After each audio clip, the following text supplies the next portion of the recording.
우리의 겉사람은 후패하나 우리의 속사람은 날마다 새롭다고 하는 말씀처럼 오늘 이 말씀을 통하여서 하나님께서 우리 가정들을 회복시켜 주시기를 주님의 이름으로 축원합니다. 하나님의 은혜가 임할 때마다, 회복의 은혜가 임할 때마다 우리의 삶이 축복의 길로 들어서게 됩니다. 끊어진 관계가 회복되어 사랑의 강물이 흐르고 얽히고 설킨 오해가 회복되어 밝은 얼굴로 쳐다볼 수 있게 되며 절망이 회복되어 다시 한번 꿈을 심을 수 있게 됩니다. 가정의 달인 5월이 오면은 저는 늘 룻기를 읽어봅니다. 저뿐만이 아닙니다. 6월절이 지나가고 77절 49일이 지나 오순절이 되면은 유대인들은 온 가족이 둘러앉아서 이 룻기를 읽었습니다. 아마도 이 룻기를 읽으면서 하나님께서 그들의 가정을 축복해 주시기를 기도했을 것입니다. 가정을 회복시키시는 하나님의 놀라운 은혜를 우리는 룻기에서 발견할 수가 있습니다. 룻의 가정은 심한 결손 가정이었습니다.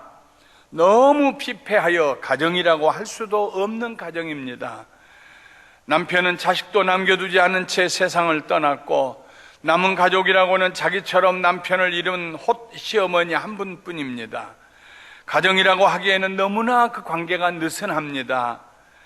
조그만 섭섭한 문제만 터져도 과부 시어머니와 과부 며느리가 얼마든지 돌아서서 제각기 자기의 길로 떠나갈 수 있는 그렇게 허술하기 짝이 없는 가정입니다. 가정이라고 할 수 없는 가정입니다. 룻의 가정 이야기를 조금 더 자세히 해드리겠습니다. 베들레헴에 살던 엘리멜렉이 계속되는 흉년을 견디지 못하여 재산을 정리해가지고 아내와 두 아들과 함께 모압 땅으로 내려갔습니다. 모압 땅에 영주하려고 생각했던 것 같습니다. 두 아들 말론과 기련도 모압 여인들을 아내로 맞이하였습니다. 그런데 그 가정에 재난이 닥쳤습니다.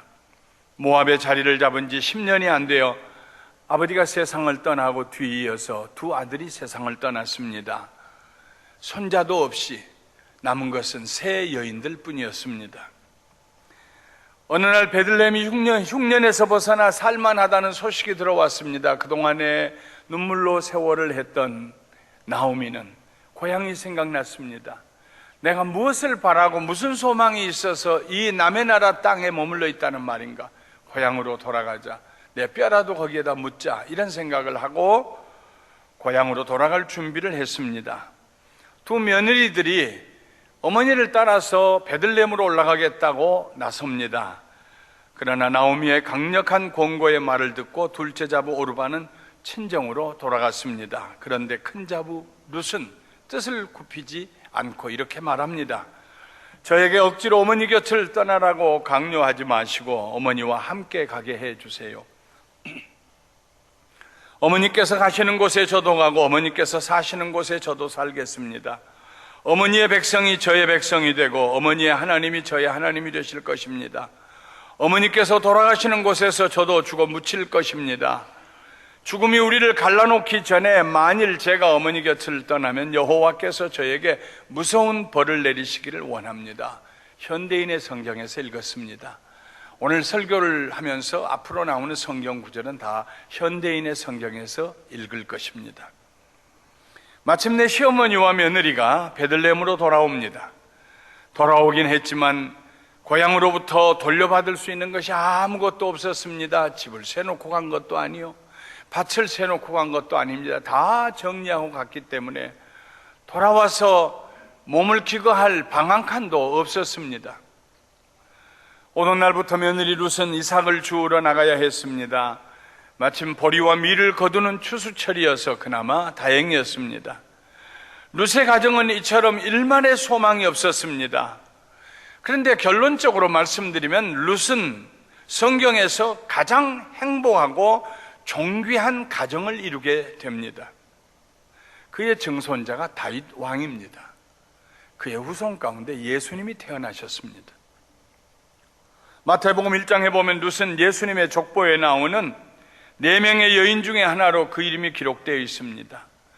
더 이상 망가질 것이 없이 망한 가정, 더 이상 깨어질 틈이 없이 깨어진 가정. 그 가정이 어떻게 이렇게 완전한 가정이 되고 존중의 여김을 받는 가정이 되고 역사에 남는 가정이 될 수 있었을까요? 룻기를 읽어보면 세 가지 비밀을 발견할 수 있습니다. 오늘 저는 여러분과 함께 가정을 회복시키기 위해서 우리가 붙들기만 하면, 실천하기만 하면 되는 놀라운 세 가지 비밀을 나누려고 합니다. 첫째로 무조건적인 사랑입니다. 룻은 그의 시어머니 나오미를 무조건적인 사랑으로 사랑했습니다. 섬겼습니다. 자식들이 부모님들의 마음을 가장 아프게 하는 말이 있다면은, 아버지, 어머니, 도대체 부모님은 나에게 무엇을 해주셨어요? 하는 말일 것입니다. 평소에 자녀에게 이것저것 많이 해주신 부모님은 속으로 저 녀석은 아무리 해줘도 고마워할 줄도 몰라 하고 대수롭지 않게 넘기겠지만, 정말로 아무것도 해준 것이 없다고 자책하는 부모님에게는 이 말보다 더 아픈 말이 없을 것입니다. 우리가 사는 이 시대는 늘 무엇인가 바라는 시대입니다. 부모에게서 바라고, 형제에게서 바라고, 하나님에게서도 바랍니다. 은혜를 모르는 시대입니다. 놔주고 길러주신 것이 얼마나 큰 은혜인데 나 위해서 뭘 해줬느냐고 따지고 덤벼드는 시대가 되었습니다. 나오미는 룻에게 아무것도 해줄 수가 없었습니다.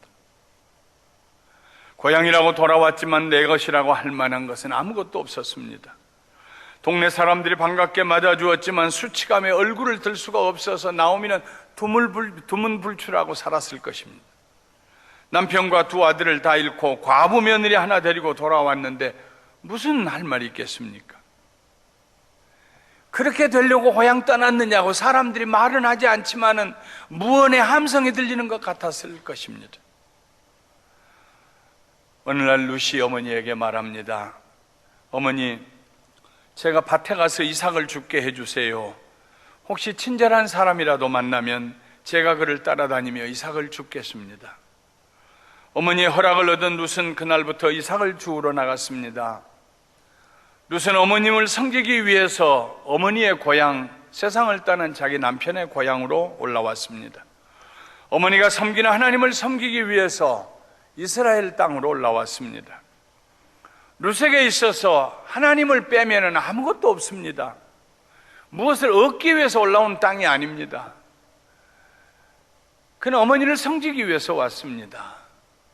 무조건적인 사랑으로, 아가페적인 사랑으로 어머니를 사랑하기 위해서 올라왔습니다. 그의 어머니가 그에게 보상해 줄 것이 아무것도 없습니다. 하늘에 계신 하나님이 보상해 주면 감사한 일이지만, 그러나 그것도 룻은 마음속에 생각하지 아니하고 다만 어머니를 섬기기 위해서 올라왔습니다. 그리고 어머니를 봉양하기 위해서 이삭을 주우러 나갑니다. 그날 하나님께서 룻을 보아스의 밭으로 인도하셨습니다. 보아스는 룻의 가까운 친척이며 베들레헴 성의 유지였습니다. 룻이 보아스의 밭으로 이삭을 주우러 간 것은 우연이 아니었습니다. 하나님의 인도하심이었습니다. 하나님의 은혜를 사모하며 이스라엘 땅으로 올라온 룻, 어머니를 공경하며 어머니의 노년을 책임지기 위해서, 헌신하기 위해서 올라온 룻, 그 룻을 동네 사람들이 알아보았습니다. 그 땅, 그 밭의 주인 보아스가 알아보았습니다. 보아스와 룻 사이에 있었던 그날의 대화를 읽어보면 이런 내용이 됩니다. 먼저 보아스가 말했습니다. 내 말을 듣게. 이삭을 주우러 다른 밭으로 가지 말고 여기서 우리 집 여자 일꾼들과 함께 있으면서 이삭을 줍도록 하게. 내가 젊은 남자들에게 그대를 건드리지 말라고 단단히 타일러 놓았네. 목이 마르거든 언제든지 물통 있는 데로 가서 일꾼들이 길어온 물을 마시도록 하게나.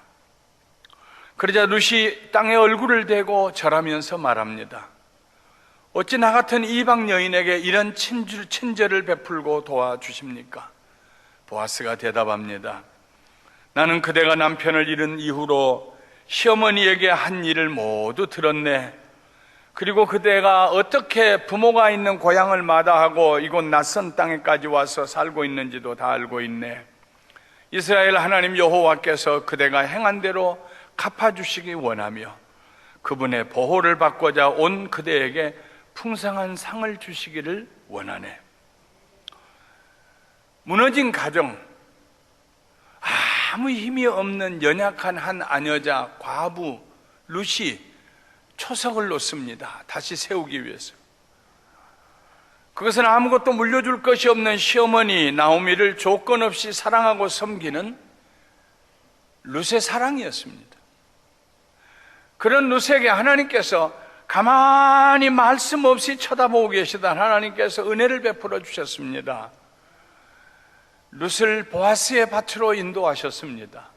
보아스의 마음을 감동시키셔서 일하는 일꾼들에게 뭇에서 좀 빼서 모르는 척하고 좀 집어 던져서 이삭을 죽게 하라고, 눈치 보이지 말으라고, 꾸짖지 말으라고 특별하게 부탁을 했습니다. 그날 룻이 주운 이삭이 22리터입니다. 2마리입니다. 5분의 2 가마입니다. 생각해 보십시오. 얼마나 많이 이삭을 주었습니까? 세상에 하루 이삭을 주어서 어떻게 그렇게 주울 수가 있습니까? 보아스가 그렇게 했다는 것을 룻이 알았을까요? 아마 몰랐을 것입니다. 상처난 가정을 치유하고 회복하기 위해서 오늘날 우리의 가정들이 살다 보면은 마치 자동차를 굴리다 보면 여기저기 고장이 나는 것처럼 살다 보면은 점점 건강한 가정이 될 수도 있겠지만 살다 보면 상처를 입지 않습니까? 멍이 들지 않습니까? 잘 살아보려고 하다가 오히려 안 돼서 무관심하고 무감각하게 되기도 하지 않습니까? 가정마다 어딘가 상처받은 데가 있습니다. 어떻게 이 가정을 회복시킬 수 있을까요? 제일 먼저 해야 될 일이 무엇일까요? 그것은 사랑입니다.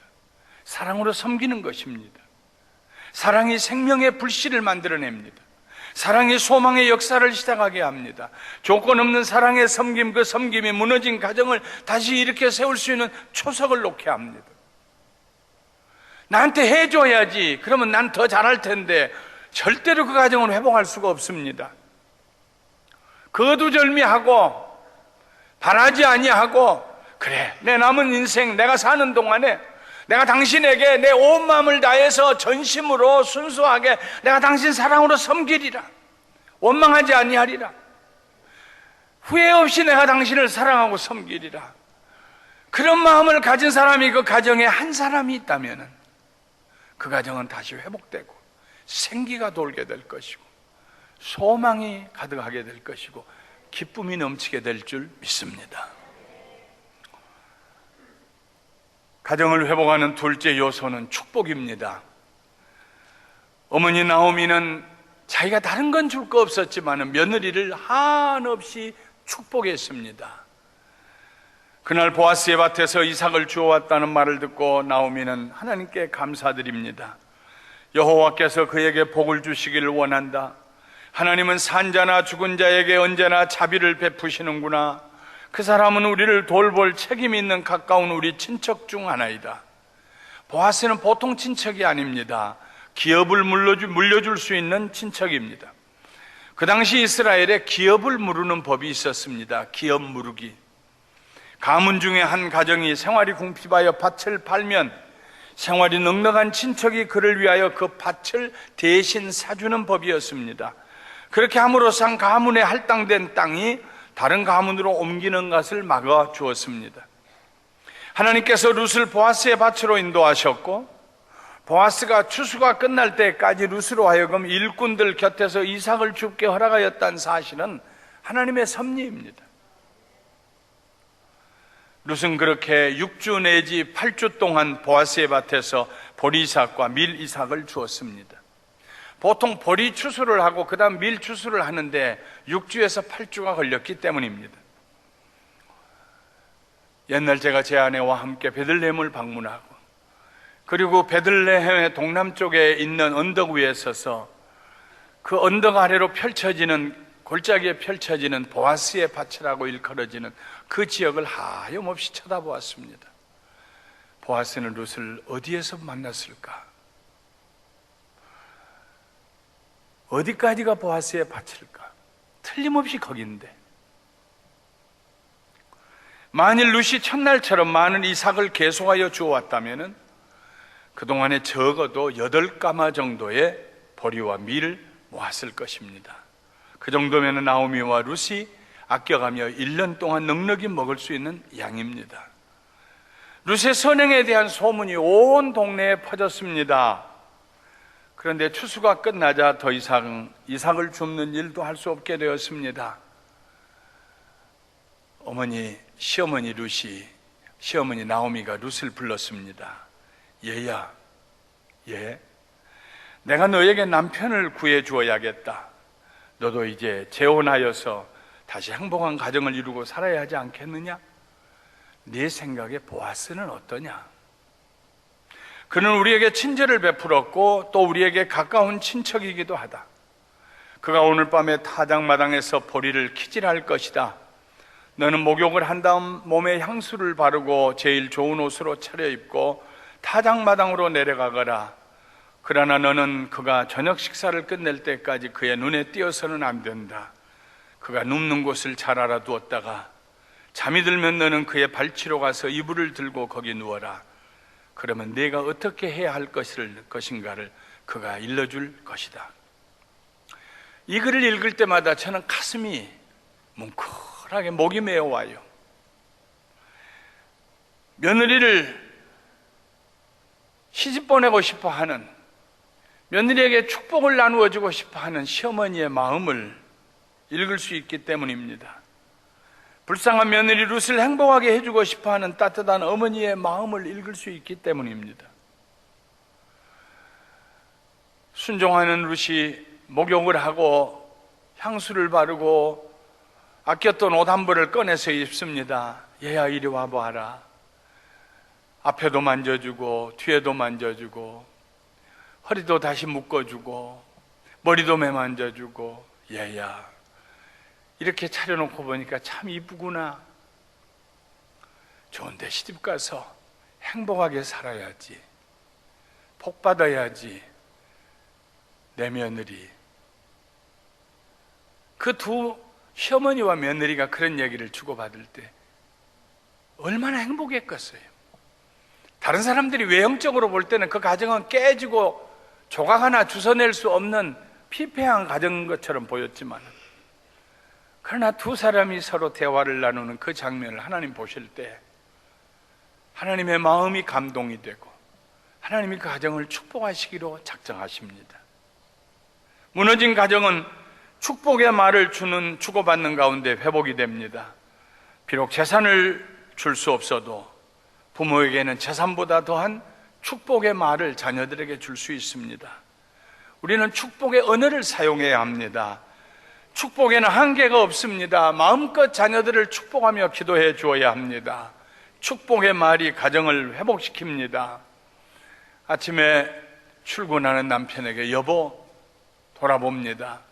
당신은 참 좋은 아빠야. 정말 좋은 남편이야. 오늘도 행복한 하루 되고 당신 때문에 오늘도 복받는 사람들을 당신 주변에 많이 있기를 내가 기도할게. 하나님이 당신과 함께하는 사람이야. 당신은 조금 겸연쩍어도 끝까지 밀고 해보세요. 얼마나 행복하겠어요. 집을 나서는 남편이 축복하는 가정, 서로 축복을 주고 싶어하는 가정. 부모님을 찾아가서 아버님, 어머님 건강하세요. 조심하시고요. 계단 내려갈 때 조심하셔야 돼요. 부모를 사랑하며 축복하는 자녀들이 있는 가정. 가정을 회복하는 두 번째 비결은 축복입니다. 우리의 입으로, 우리의 마음으로 축복을 주고받을 때에 그 축복의 언어가 성취되게 하시는 분은 하늘에 계신 하나님이십니다. 셋째로, 가정을 회복하는 중요한 요소는 성실한 자세입니다. 보아스는 참 성실한 사람이었습니다. 신뢰할 만한 사람이었습니다. 그날 밤 룻은 어머니의 말씀대로 잘 몸을 단장하고 타작마당으로 내려가서 멀찌감치 쳐다보고 있다가 보아스가 누워있는 그곳, 잠들어 있는 그곳으로 가서 보아스가 덮고 있는 이불 자락을 들치고 그 속에 발을 들이밀고 누워 있습니다. 룻이 잠을 잘 수 있었겠습니까? 뜬 눈으로 세웠지요. 고원하게 잠들고 있던 보아스가 뒤척이다가 무엇인가 자기 발에 닿는 것을 깨달았고 일어나서 사람 있는 것을 알고 물어봅니다. 너는 누구냐? 그때 룻이 대답합니다. 나는 당신의 종 룻입니다. 나와 결혼해 주세요. 당신은 나를 돌볼 책임이 있는 가장 가까운 친척입니다. 그러자 보아스가 말합니다. 여호와께서 그대에게 복을 주시기 원하네. 가난하건 부유하건 젊은 사람에게 시집갈 생각을 하지 아니하고 시어머니를 받들어 섬기는 것을 볼 때 그대의 정성이 처음보다 나중이 더하구나. 이제 그대는 아무것도 두려워하지 말게 내가 그대의 모든 요구를 들어주겠네. 그대가 현숙한 여인이라는 것은 우리 성주민들도 다 아는 일이네. 그런데 한 가지 문제가 있어. 내가 그대를 돌볼 책임이 있는 가까운 친척인 것만은 사실이나 나보다 그대에게 더 가까운 친척이 한 사람이 있다네. 그러니 오늘 밤은 여기서 머물게. 날이 새면 내가 그를 만나 서로 상의한 다음 결정하도록 하겠네. 만일 그가 그대와 결혼하겠다고 하면 다행으로 여겨 그대에 대한 책임을 그로 하여금 다하게 하겠네. 그러나 만일 그가 거절하면 대신 내가 그 책임을 다할 것을 살아계신 여호와의 이름으로 맹세하네. 그러니 조금도 염려하지 말고 아침까지 여기 누워있게. 이스라엘 백성들은 이방 사람들을 차별하고 멸시했습니다. 특히 모압과 암몬 자손은 이스라엘의 회중에 들어올 자격도 없었습니다. 룻은 모압 여인입니다. 젊은 과부입니다. 가진 것도 없습니다. 얼마든지 무시당하고 천대받을 수 있습니다. 그러나 보아스는 룻을 존귀하게 대우했습니다. 룻이 결혼해달라고 이불 속으로 스스로 발을 넣었지만은 보아스는 룻을 함부로 대하지 않았습니다. 그대는 현숙한 여인이네 하면서 룻의 명예를 지켜주었습니다. 동이 트자 보아스는 보리 반가마를 한 여인이 머리에 일수에 있는 가장 많은 양의 보리 반가마를 따로 대어서 머리에 이어주면서 시어머니에게 돌려보냈습니다. 이것은 시어머니 나오미의 장례도 자기가 책임지겠다는 그런 약속의 증표입니다. 룻에게서 일의 자초지종을 들은 나오미가 말합니다. 얘야, 이 일이 완전히 해결될 때까지 잠자코 있어야 한다. 보아스는 이 일을 그냥 내버려 둔 채 가만히 있을 사람이 아니다. 분명히 그는 오늘 중으로 이 일을 처리하고야 말 것이다. 보아스라는 이름의 뜻이 퀵이라는 말입니다. 빨리, 그런 뜻입니다. 오늘 해가 지기 전에 반드시 이 일을 처리할 사람이다. 신실한 사람이다. 믿을 만한 사람이다. 가만히 있어라. 가정은 서로 신뢰하는 사람들이 사는 곳입니다. 상처난 가정이 치료되려면 무엇보다도 가족 사이에 신뢰가 회복이 되어야 합니다. 아내가 남편을 믿을 수 있고 부모가 자녀를 믿을 수 있어야 합니다. 신뢰는 무너진 가정을 다시 일으켜 세울 수 있는 마지막 수단입니다. 가족들 사이에 맺은 약속은 반드시 지켜져야 합니다. 어린아이에게라도 부모가 약속을 했다면 꼭 지키셔야 합니다. 작은 약속이라도 반드시 지켜야 합니다. 그때 가정에서 불신은 사라지고 믿음이 생겨나며 믿음으로 가정은 굳은 가정, 반석 위에 세워진 가정이 될 것입니다. 나오미는 보아스를 신뢰했습니다. 반드시 그날 중으로 자기가 할 일을 하리라고 믿었습니다. 나오미의 신뢰가 빗나가지 않았습니다. 그날 보아스는 자기보다 더 가까운 친척을 만났고 서로 이야기하는 중에 보아스가 룻의 가정을 책임지기로 결론을 내렸습니다. 그 일에 성읍의 장로 10명이 증인이 되어 주었습니다. 그리고 그 장로들이 보아스에게 축복의 말을 건넵니다. 이 젊은 룻이 그대의 아내가 되어서 그대에게 아들을 낳아주기를 바라네. 상속자를 얻게 해주기를 바라네.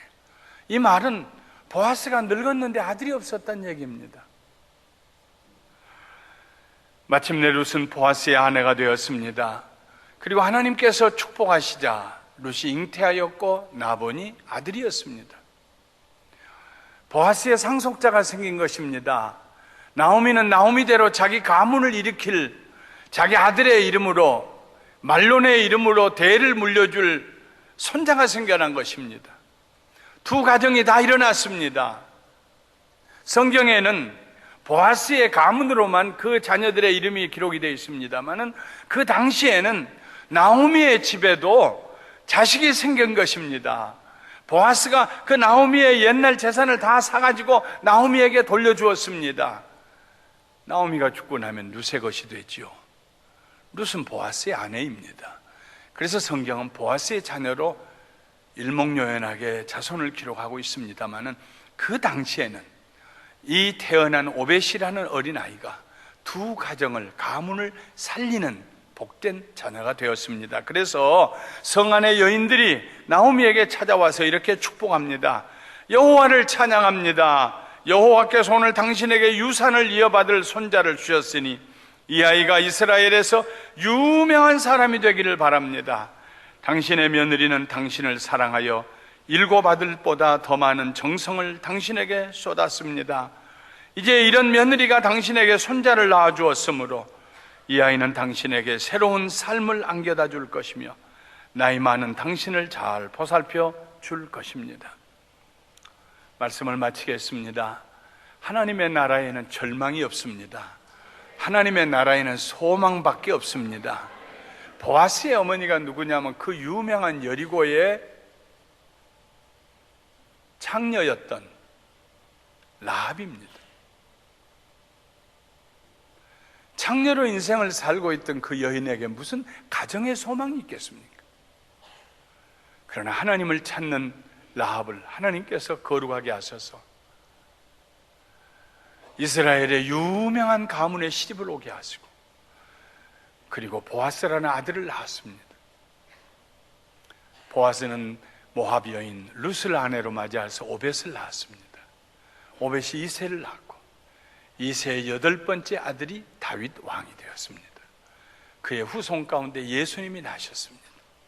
하나님이 세우시면은, 하나님이 그 가정을 회복시키시면은, 그 가정을 다시 세우시면은 사랑하는 성도 여러분, 최고의 가정을 만들어 주실 줄 믿습니다.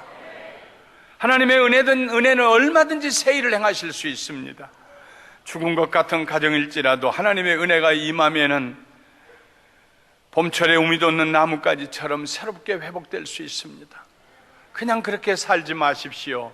하나님이 주신 가정입니다. 하나님의 축복 가운데 그 가정을 회복시키십시오. 가정이랄 것도 없이 무너졌던 가정, 룻의 가정을 하나님께서 회복시키시고 그 가문을 영광스러운 가문으로 만드셨습니다. 가정을 회복시키는 3가지 요소를 기억하십시다. 사랑입니다. 바라지 말고 그저 주는 사랑으로 사랑하며 섬기는 것입니다. 축복입니다. 마음껏 축복하고 축복의 말을 하고 축복을 마음으로 그려보십시오. 신뢰입니다. 서로 약속을 지키시고 상대방에게 믿을 만한 사람이 되어 보십시오. 하나님을 믿는 사람은 인생을 살면서도 신뢰의 사람이 되는, 신뢰받는 사람이 될 수 있습니다. 사랑하는, 사랑이 넘치는 가정, 축복이 넘치는 가정, 신뢰가 넘치는 가정, 그 가정은 회복되고 치료받고 새로워지고 오늘 이 시간뿐만 아니라 장래의 영원토록 자자손손이 복받는 가정이 될 줄 믿고 또 우리 모두의 가정이 그렇게 되시기를 주님의 이름으로 축원합니다.